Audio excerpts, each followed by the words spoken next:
Coming to you live from Mangkasapuri, I'm Azlani and you're watching Updates at Noon. In our top stories, Selangor reports a major drop in road accident under Ops Selamat.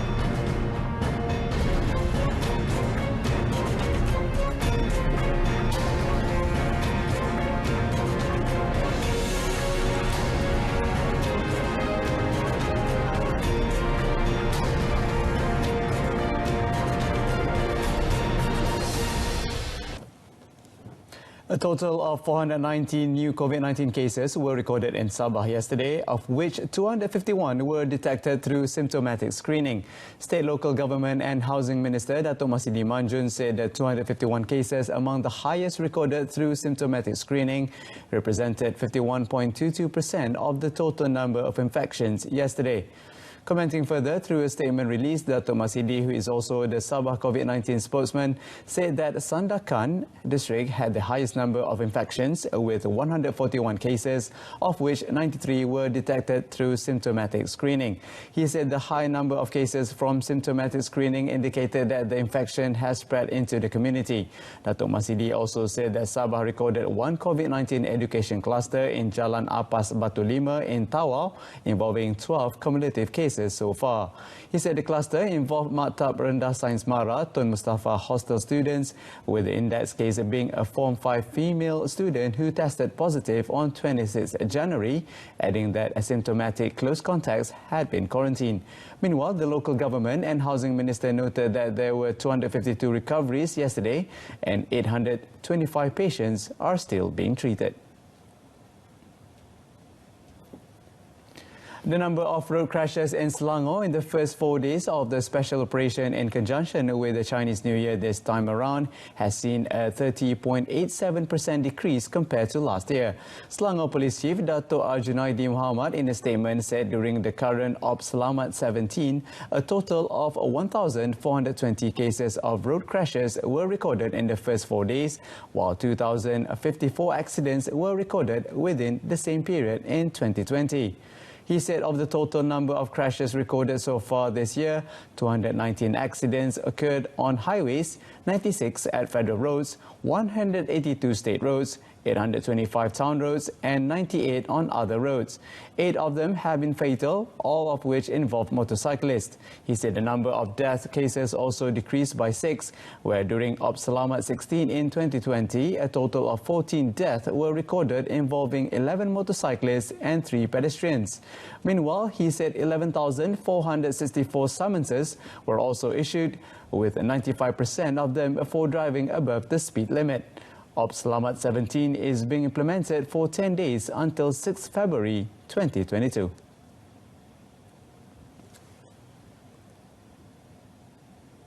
Over in Perak, the police issued 1,446 summonses for various traffic offences during Ops Selamat held in 12 locations in the state yesterday. Perak Traffic Investigation and Enforcement Department Chief Superintendent Azizan Hassan said speeding constituted the highest number of offences committed, with 1,247 summonses issued. Another 65 were for number plate offences, seat belts 45, and for driving without a valid driving licence 35 offences. He said a total of 23 summonses were issued for motor vehicle licence offences, 7 for using handphones, 4 more for not using the correct traffic lanes, as well as other offences. The Road Transport Department JPJ has not ruled out the possibility that the activities of selling flying licenses online, as claimed in a viral social media post, is linked to a fraud syndicate or scammers.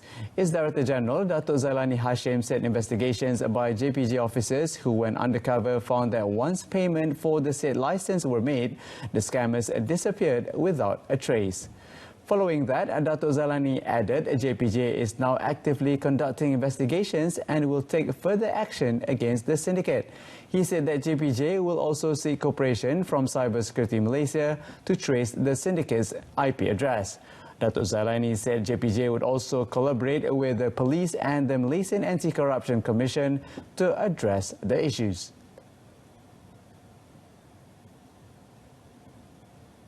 Ini scammer semua ni. Tidak ada satu situasi pun orang di negara kita boleh dapat lesen melalui bayar kepada pihak-pihak berkenaan, dan saya sendiri ingin saya tegaskan, saya rasa Datuk Syabir pun, Ketua Polis pun tahu kita tak kompromis dengan mana-mana anggota kita yang terlibat dengan benda-benda yang tak berintegriti ni. The media recently reported that a Twitter user had shared a screenshot of an Instagram account bearing the name Smart Driving Academy, believed to be offering a low-fee driving license without having to attend classes and driving tests. The tourist boat that collided with a fishing boat at the Besut River estuary near the Kuala Besut jetty recently had 29 passengers on board when the permitted capacity was 12 people. Marine Department JLM Corporate Communications Unit Head Muhammad Suhaimi Abdul Rahman said the situation would cause the tourist boat to be difficult to control during a collision and should there be a bad weather and strong currents. Elaborating further on the matter, Muhammad Suhaimi said preliminary investigations found that the boat passengers comprising 15 adults, 13 children and a baby, as well as 2 boat crew members, were not wearing life jackets during the incident.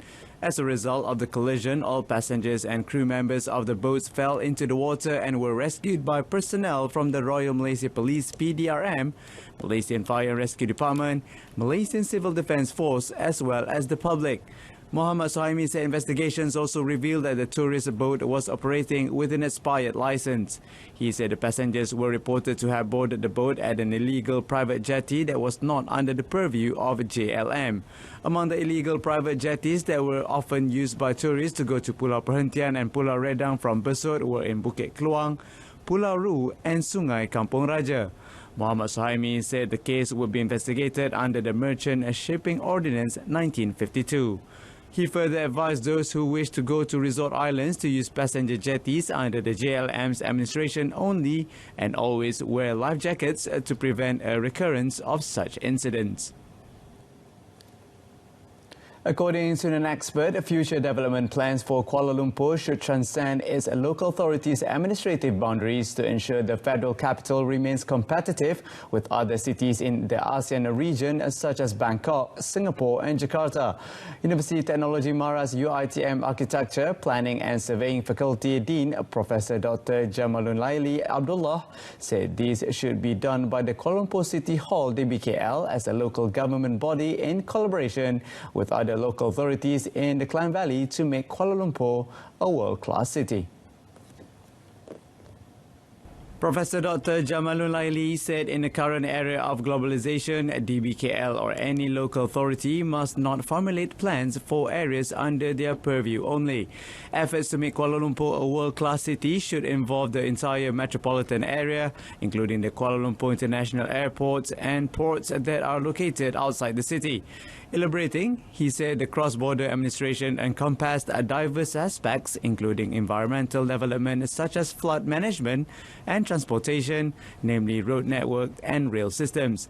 Professor Dr. Jamalul Laili also pointed that DBKL should draw up plans to transform Kuala Lumpur into a smart city by integrating information technology and smart devices based on the Internet of Things or IoT. He said there is still much to be done in digital adoption, especially in government administration, traffic and disaster management, as well as public safety to enable a quick and accurate emergency response. 5 more players have been called up to join the National Under-23 squad centralised training camp ahead of the ASEAN Football Federation Under-23 Championship 2022 in Phnom Penh, Cambodia from 14th to 26th February. The Football Association of Malaysia FAM in a post on their Facebook page said 3 of them are from the reserve list, namely Muhammad Firdaus Khairunisam and Muhammad Najmuddin Akmal of Johor, Darul Takzim, as well as K.T. Vandaran of Penang FC. The other two are A. Salvan and N. Java Bilarivin of Negeri Sembilan FC, while Muhammad Firdaus, Muhammad Najmuddin and Tivanaran have been training with the squad since 27th and 28th January. Salvan and Java Bilarivin only reported for duty yesterday. The national under-23 squad are set to leave for Phnom Penh on 12 February and will begin their Group B campaign against Myanmar at the Prince Stadium on 15 February. The national team will then take on Laos at the same venue on 18 February before completing their group fixture against Indonesia at the Morodok Teko National Stadium on 21st February. The three group winners and the best second-place team will advance to the semi-finals on 24th February, while the final is scheduled for 26th February. Daily PCR tests, non-stop disinfection, locked behind closed gates and separated by transparent dividers at work are just some common scenes in the Olympics, a closed-loop bubble that's cut off from the rest of China. Living in a parallel world away from the general public, all Olympic participants, media and staff included in the Chinese capital and neighbouring Hebei province are required to be tested for COVID-19 before they are allowed to move within the bubble on dedicated transport. Security checks are done at the accommodation where robots spraying disinfectant roam around the clock, and windows of the Olympic buses and cars are not allowed to open in order to minimise infection risk. The Beijing 2022 Winter Olympics Organising Committee has reported 200 COVID cases since January 23rd among airport arrivals and those in the bubble. Chinese officials yesterday said the COVID-19 situation at the Beijing Winter Olympics is within the expected controllable range, despite increasing positive cases being detected. Organisers are confident in their system of COVID-19 prevention and infections are unlikely to leak out into the public, the Games' medical chief Brian McCloskey told a news conference earlier. The Games are to run from Friday to 20th February. That ends today's updates at noon. In our top stories, Selangor reports a major drop in road accident under Ops Selamat. Join us again at 10 p.m. tonight on Salaran Berita RTM. Till then, I'm Azlani Adoni. Goodbye for now.